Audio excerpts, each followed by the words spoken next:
Most realtors and salespeople think they need more leads, but they're wrong. They need better conversations. Because here's the truth. I've coached agents and salespeople who had hundreds and hundreds of leads and still couldn't pay their bills. And I've coached agents with a small database who built $1 million businesses. The difference wasn't their CRM, and it wasn't Zillow, and it wasn't Facebook ads.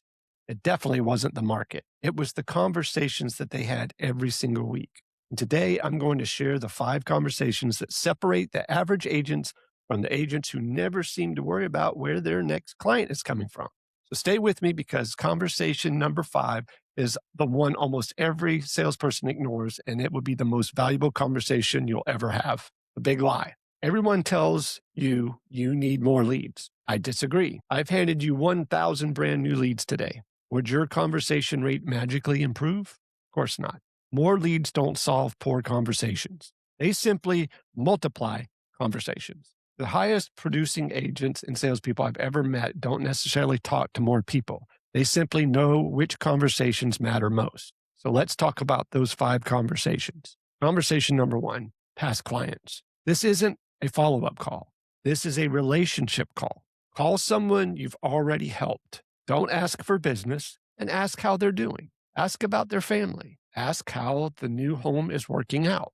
People remember how you made them feel long after they've forgotten the transaction. And the relationships create repeat business. But here's where almost every realtor and salesperson gets it wrong. They stop after talking to people who they already know. That's not enough. Conversation number 2, future clients. Every day, someone around you is thinking about moving. You simply don't know who they are. Your job isn't selling. Your job is becoming visible. Be curious. Ask questions. Listen. Every conversation has the potential to uncover a housing crisis need. Now, here's the conversation almost nobody schedules. Conversation number 3. Referral partners, mortgage lenders, insurance agents, contractors, financial advisors, CPAs, divorce attorneys, estate planners. These people have conversations with your future clients before you do.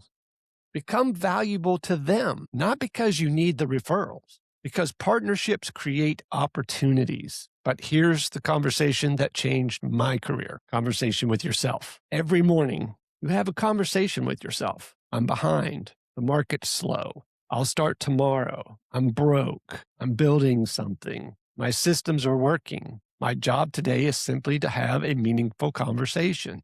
Your internal dialogue determines your external results. You cannot consistently outperform the story you tell yourself. Now, this last conversation is worth more than every lead you'll ever buy. Conversation number 5. People who will never buy from you. Sounds crazy, doesn't it?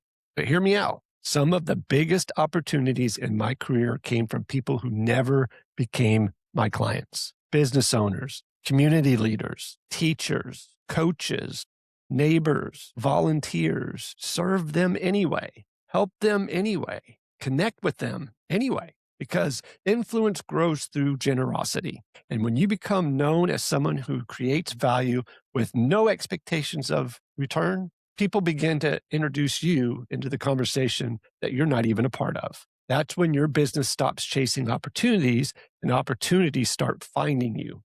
So I'm going to leave you with this. Here's your challenge. This week, schedule 5 conversations, one with a past client, one with someone new, one with a referral partner, one with yourself, and one with someone who you know will never hire you.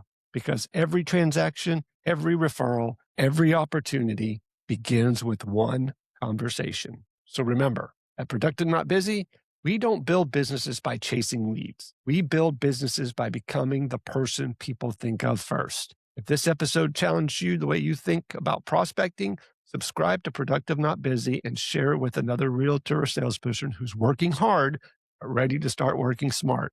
Until next time, be productive and not busy.